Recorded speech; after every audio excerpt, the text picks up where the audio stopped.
Hello, and welcome back to the Community-21 series. And today we're meeting with Ruth Montgomery at the Rural Housing Association here in Oma. Housing issues are never easy in normal times, and of course, people have felt more isolated over the pandemic. So Ruth's going to talk about a little bit of what she's done to help communities through this difficult time and what they plan to do as lockdown hopefully continues to ease. Here's what Ruth had to say.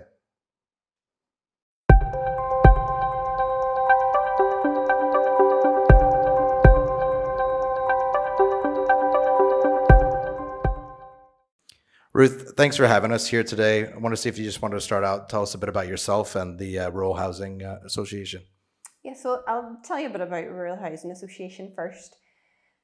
So we were established back in 1992 with the mission of increasing the provision of social housing, specifically in rural communities. So we would define rural communities as a population of under 5,000. So we now actually have over 520 properties right across Northern Ireland, and all our properties would be allocated using the Housing Executives waiting list.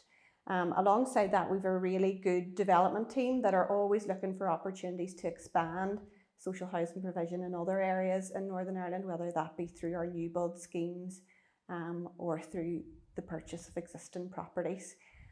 In terms of my role within Rural Housing Association, it would focus very much around community engagement. So I would be responsible for delivering our Housing for All scheme in Sion Mills, which is a good relations focused project that is all about building more integrated and connected communities through the delivery of a good relations plan. So that's funded through the Department for Communities and the Housing Executive. But alongside that, I would work with rural communities to develop community relations programs in other areas where we have housing stock. And those projects would focus on addressing issues such as social isolation and loneliness among older adults, or more recently, COVID-19 support projects. And do you want to go into a little bit more detail of maybe some of these projects and initiatives you would have been working on before COVID? Yeah, so before COVID, back in December 2019, we'd actually just finished construction of our first Housing for All scheme in Sion Mills, and tenants had actually moved in that same month. So before that, we'd actually been on the ground in Sion Mills working with the local community. So we had established an advisory group of local statutory and voluntary agencies that were working within Sion Mills to tap into that local knowledge of what the good relations needs were in that community. And we'd also been working with Sion Mills Community Forum and Sion Mills Community Association to deliver good relations projects with local residents before tenants moved in. And the purpose of that was to help local residents get to know us as a housing association, but also to see the benefits of a shared neighbourhood within their community. So once tenants moved in December 2019, we didn't foresee that there would be a global pandemic 3 months down the line. So we were very much in the early stages of working with our tenants of the new shared neighbourhood to come up with a good relations plan for the area that would last for 5 years, because ultimately we wanted their buy-in to that good relations plan. And we just started some of our community relations projects when the pandemic hit. And I suppose, like a lot of good relations practitioners, the word social distancing and community relations or good relations would never have been in the same sentence before.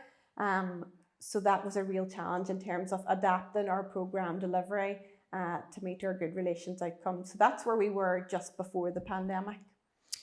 And, obviously housing is a difficult issue to address in normal times. What are some of the things you've done over the pandemic to adapt your services and to provide for communities? So in March 2020, when the pandemic first emerged, we as an organisation all had to work from home, like many organisations across Northern Ireland and the world. So we had to adapt to a new way of working, but we had great systems already in place to enable us to make that switch. But what I would say is our staff team were fantastic at supporting our tenants. So when the pandemic emerged, we switched to emergency support mode. And we wanted to support our tenants during the crisis. So what we did is we started conducting weekly check-in calls with all our tenants. So we have over 520 properties, which is a lot of calls per week.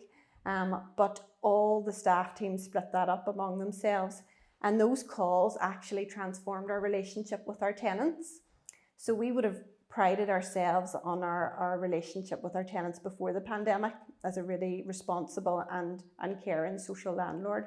But I think the pandemic helped us develop even closer relationships with our tenants, because sometimes it was just ringing them up for a conversation to check how their day was going, or to find out if they needed any support, and then putting support mechanisms in place to provide them with the support that they needed, because not all tenants ring us to ask for help, but those check-in calls actually enabled us to work out who were our most vulnerable tenants. And I actually participated in some of the wellbeing calls as well. And sometimes it was just literally talking to someone on the end of the phone for 20 minutes and checking in on their day. And sometimes you were the only person that they'd spoke to that day. And you could tell that COVID and social distancing and staying at home was a very lonely experience for them. So that one call in their day made a huge difference to how they felt. We also, like many organisations across Northern Ireland, started a food support project, and we were really lucky that we got funding from CFNI and the ASDA Foundation and Fermanagh and Omagh District Council, and we started distributing food packages to our tenants in most need. So over the course of the pandemic, we've handed out over 200 food parcels. And again, that was people that were perhaps shielding at home, that didn't have that family network or that friendship network to enable them to go and get groceries if they were shielding at home. So that was really important as well. And again, we received funding from the National Lottery to deliver wellbeing packs. So we put together positive mental health packs around promoting positive mental health during the pandemic and coping strategies to deal with the anxiety that social distancing and lockdown brought about, as well as education packs for kids that were homeschooling.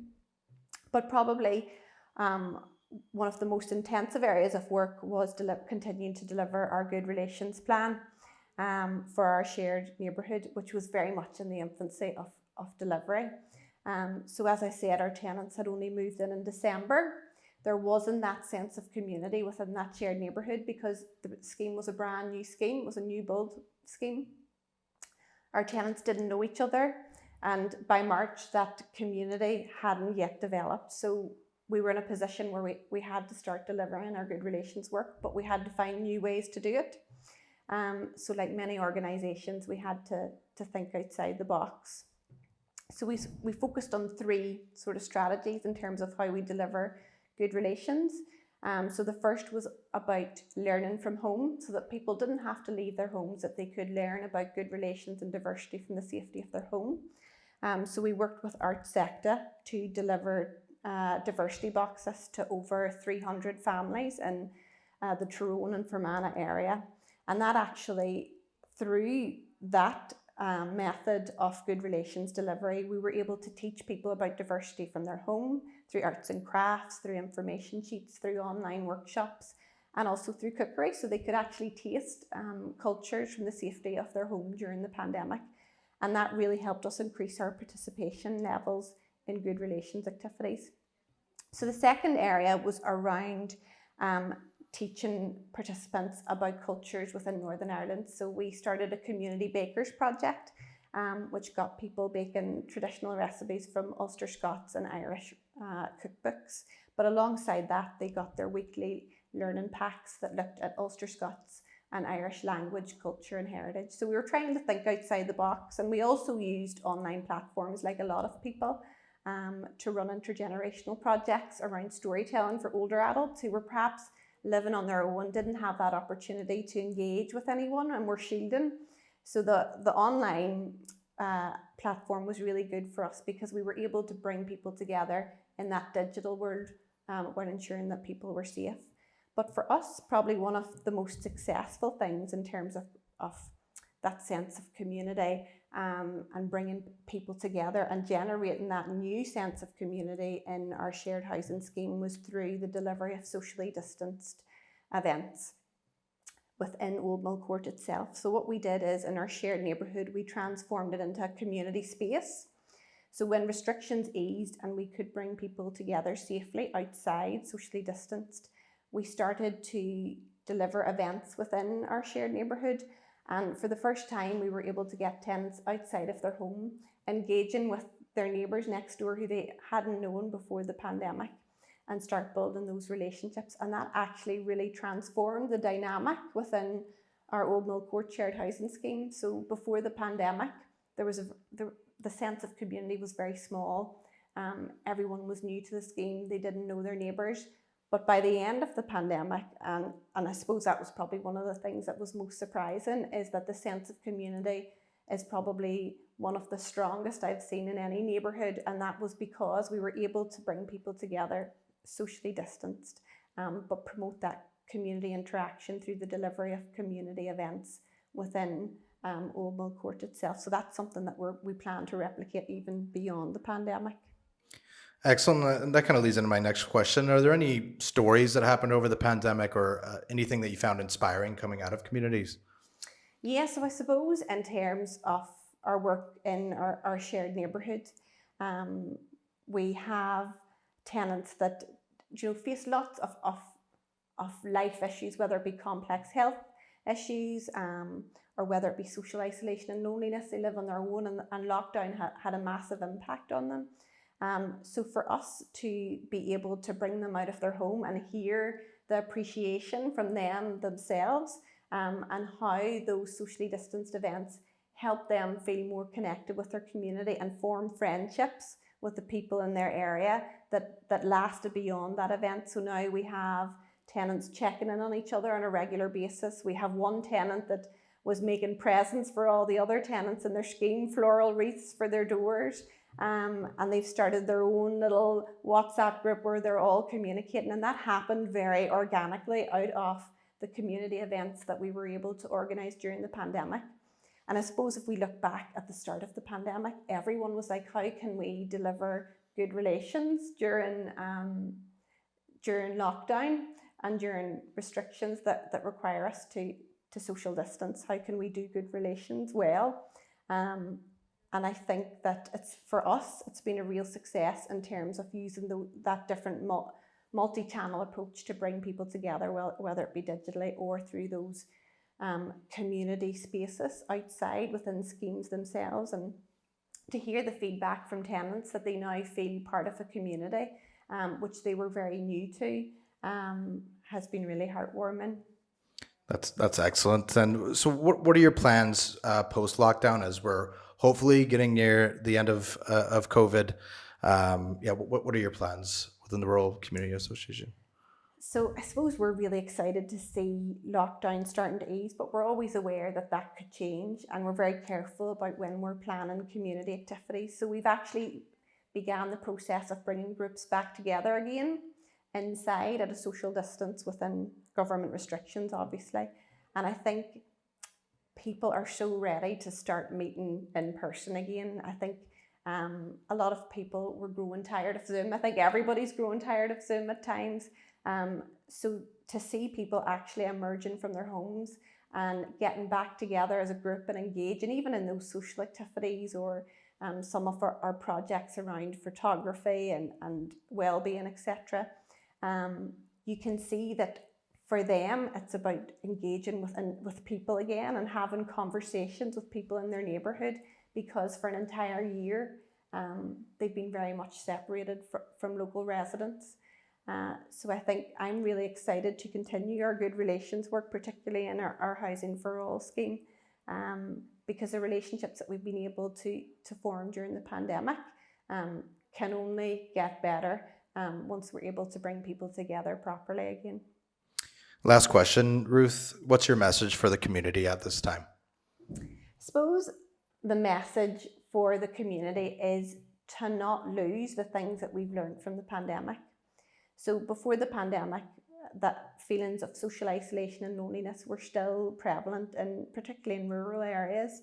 And over the course of the pandemic, people within rural neighbourhoods have made a real effort to support and look after the most vulnerable, to check in on those people that are living alone, to deliver groceries to those that are shielding. And we've seen communities pull together like never before. And I think that crisis really brought people together in a way that we've never seen before. And I would hope that we don't lose that once the pandemic is over, that we've learned how we can support our communities proactively, and we continue that to support people who still feel isolated or who still feel lonely after the pandemic. So I would urge people to keep checking in on your neighbour, keep helping that person who isn't able to leave their home because of health issues. So don't forget about them when the pandemic is over, because we've learned so much, even from bringing neighbourhoods together through the Clap for Carers. We never seen that in communities on that scale before. So hold on to that sense of community and connection, and continue checking in on those people that are living alone, that maybe feel vulnerable or lonely, and particularly in rural communities where sometimes there's not that same access to services.